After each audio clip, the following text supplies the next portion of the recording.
What's up, folks? Fiddlesticks here. I'm a new-ish streamer, been streaming on Facebook Gaming for about 6 months or so. So, good? Bad? Let's get into it. I'll go ahead and start with a little background on myself. I started streaming mostly for friends and family. It was more of just a thing that I was gonna do as a side hobby, and Facebook Gaming seemed perfect for that. You know, I've already got the friends and family there, create a page, invite them, and so on. As I was getting into it, though, I realized that I actually kind of like doing this. Kind of like actual process, like the actual streaming, of course, like playing the games, and like the idea of building a community. So seeing that I ended up enjoying creating content, I was like, maybe I'll turn this into a little bit of a side gig. You know, I have a full-time job. I'm a career man, so didn't really don't have the time to just sit there and stream 24/7. The grind that you see a lot of the people, especially on Twitch. Twitch is famous for it. So Facebook Gaming seemed like the good place to start doing that as well. I continued that journey. So early on, I bounced around a lot, looking at different games. I wasn't really settled on one. I was just playing games, kind of throwing it out there, seeing what was going to stick. Had a lot of success there, but there was an issue. Not a lot of likes or follows on the page coming from that. Really, that's something I think mostly comes down to personality and your interaction with the stream. Something I'm still working on. I think it comes more naturally to some people than others, but it really is key to actually getting people to want to return, is that actual engagement. Surprising enough. Now, the content, what games you're streaming, that's important too. Especially with the way Facebook's algorithm works, as far as we know that it works, and I'll get more into that later. But yeah, that engagement, that interaction, someone's coming in, you're not just talking about yourself, you're actually engaging with them, asking them how their day is going. Those are all important factors, and something that I probably wasn't doing a lot of early on. So it was a missed opportunity on some of those streams. Some of those ones that actually did kick off a bit more. 3 things that I like to think about doing are rewatch, refine, repeat. Keep doing that. You got to go back through those old videos. You got to watch it from as non-biased perspective as possible. You got to watch that and you got to say, what are the things that I'm watching? What looks right? What am I doing wrong? Am I engaging with people in the right way? Little things that you just want to pick throughout the video and kind of work on them. I think it's too easy when you're in the midst of the stream and you're talking and you're engaging with people. Maybe you think that you're doing a great job and you're really not. And they'll notice it. You probably won't. Maybe you will, but I think most of the time you won't. Not until you go back and you actually rewatch it. I think it's just super important. Go back, watch those old videos, work on it. And a couple quick notes about advertising. Facebook has kind of a reputation for being pay to win in some respects, because they allow you to buy up all the ads to boost your videos. And there's good and bad to that. I think there's some pros and cons. I know that as someone who isn't streaming full time, who's not on here 24/7, that it did help me, with a little bit of disposable income, to put a few dollars into ads to promote the page. And you do get likes that way. You do get likes and follows, and that's great. But that doesn't build a community. You can get all of the likes and follows you want, but if those people aren't showing up to your stream or you're not engaging with them, then is it really doing anything for you? I mean, sure, maybe the numbers look good. Maybe it's makes you a little bit more attractive to other people. Like, oh, this person has a decent amount of followers. But if they show up to your stream and see that no one's watching, none of your followers are there, has any of that money really been well spent? Yeah, so key thing with there, advertising, pros and cons to it. Can be good to help you grow, especially if you're not someone who has the time to dedicate to spending all day and night. But community doesn't build a community. It's not going to get you there. You have to do that yourself. I'm just going to kind of run through the numbers here. As you can see, it was about 6 months ago that I started streaming, and real flat for quite a while there. He's had a little blip right there, but yeah, pretty flat overall. Once we hit around, mid-September or so, I started taking it a little bit more seriously. Like I said, the first little bit there is mostly like a friends and family thing. And I also took long breaks from it, which I wish I hadn't, but you know, it is what it is. So at this point, started taking it a little bit more seriously, and you can see that big old spike there for me on the minutes viewed. That was that one video I talked about, and I'll get a little more into why I saw that spike. As you can see, big video there for me.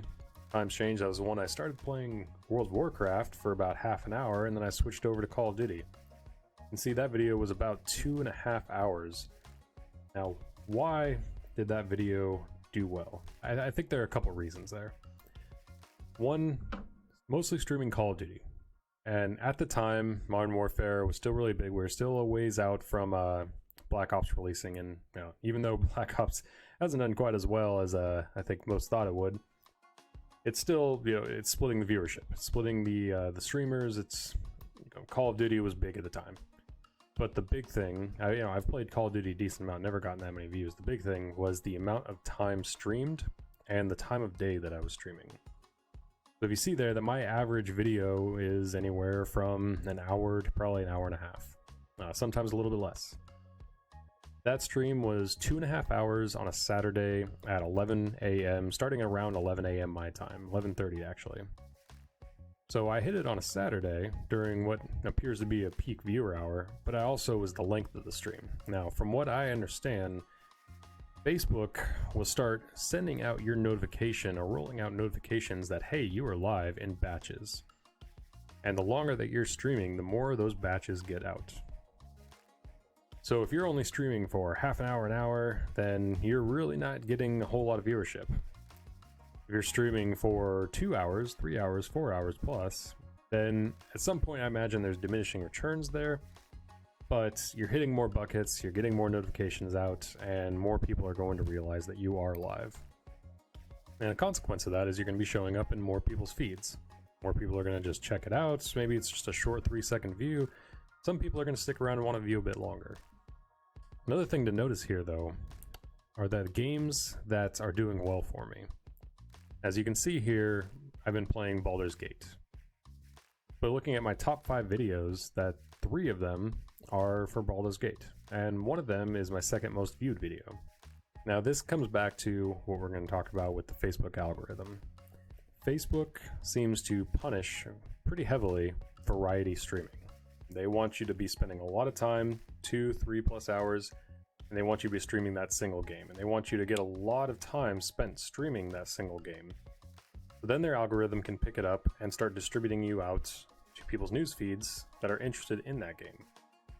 Once you start streaming other games, once you start mixing it up too much, it seems like the algorithm doesn't really know what to do with you. It kind of resets you back and decides, so how am I going to distribute this person's views? Or how am I going to distribute them out to the viewership? So I've kind of run down, you know, my background, the basics of how I got started, and how I've been doing so far as viewership goes, and likes and follows and all that. And yeah, as far as a current strategy going forward, I think that's really the important part of this is like, what am I going to do next? How am I going to continue growing, but continue actually building a community as well? And well, the answer is, you know, it's probably not the most optimal strategy, I'm going to admit. The optimal strategy would be to go and pick something in the top 10 of these games here and stream that as often as possible, and only that. The amount of competition dealing with here, see, it dwindles pretty fast. You're getting down in around 5, 6, 9, 4. People have lost small. There's only a few people that really are kind of soaking up that viewership right now. So yeah, now we've seen what the probably more optimal strategy is, and I'll kind of run through my strategy. So my strategy is not necessarily to stick to one particular game, but to build a community around a particular niche. And what I mean by that is that I want to primarily focus on playing story-driven games, role-playing games. I want to build a community around adventuring through these stories together.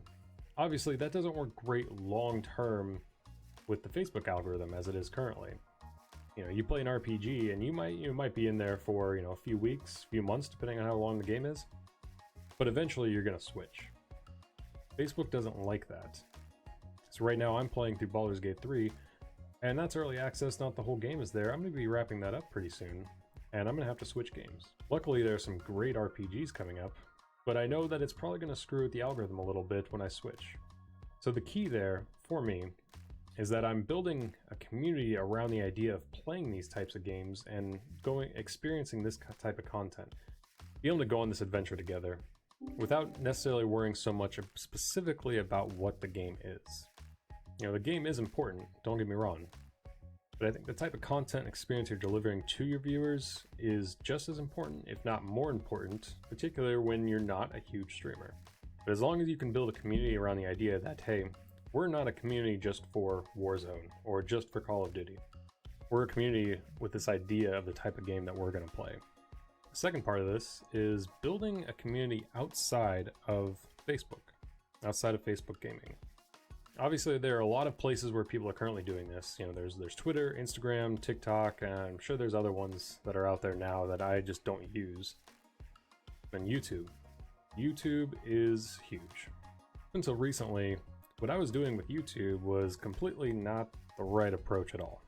Essentially, what I was doing on YouTube was I was just uploading a full stream up there. And in hindsight, it makes a lot of sense, but at the time I didn't really think about the fact that, you know, people are going to YouTube to consume digestible content, informational videos, entertaining videos. You know, they're not going on there to sit down and watch an hour, 2 hour, 3 hour stream. You know, unless you're one of, you know, there's only a few people that they go there to do that for.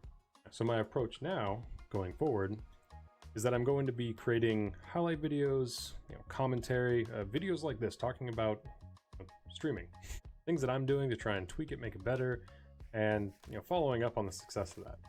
I think it's really easy to look back or think back and either see things more negatively or positively than they actually were. Creating content like this allows me to look back and really say, okay, where was I then? Where am I now? And my memory is not playing tricks on me there. But unfortunately for me, I'm very much starting off at the beginning. Unfortunately or unfortunately, I have very little viewership on YouTube, but starting to move in the right direction. Now, I have to admit, it was quite disheartening. I would watch videos on how you should be creating content on YouTube, and they talk about, you know, some of your videos might, you know, be kind of small at first, only get, you know, a few hundred views. And I look at my views, and I'm just, yeah, I would love a few hundred views right now. I think ultimately you want to create either, like I said, very entertaining or informative videos. I think those are the two things that are going to get you there. And as far as Twitch goes, I'm pretty much just avoiding it at this point. I don't have anything against Twitch. I just think that it's so saturated with streamers, and the viewership, while is the biggest out there, there's so many streamers competing for that. I think I was watching a Digital Drop episode recently, and they were running through the numbers, and it was, I think there was like 1/5 of a viewer for every streamer out there. And so I do think that there are benefits to Twitch in the sense that you don't have the algorithm competing against you, so any growth there is more organic. But if you're not someone who's there just grinding it out a lot, I think it's going to be hard to get noticed. I think it's important to stay up to date on where things are trending. You know, we had Mixer, and you see how that went. So kind of wrap things up here. Viewership for me, slowly going up, but it's pretty low still, so I need to work on that. Building a community. You know, you can get all the likes and follows that you want, but if you don't have a true community there, people that you engage with, people that are loyal to you, that you really care about, then you're not going anywhere. If you can play one game as much as possible, that seems to, especially on Facebook gaming, that seems to be the way to go. But I think you also need to try and find a niche. What I've done there, with focusing on the RPG genre, is focusing on storytelling and adventures that we can experience together on the stream. Now, outside of building community, I want to really build my viewership through YouTube. Continuing to work on content creation and putting out good content on YouTube that will draw the attention of people and hopefully draw them into the stream as well. I hope you enjoyed the video, my thoughts and my experiences through the first 6 months of Facebook gaming and being a streamer and a content creator. You know, it's been fun, it's been a journey, still have a lot to learn, but I'm excited where things are going and the prospects for the future. Now, of course, if you like the video, please hit like and subscribe, and I will catch you guys later.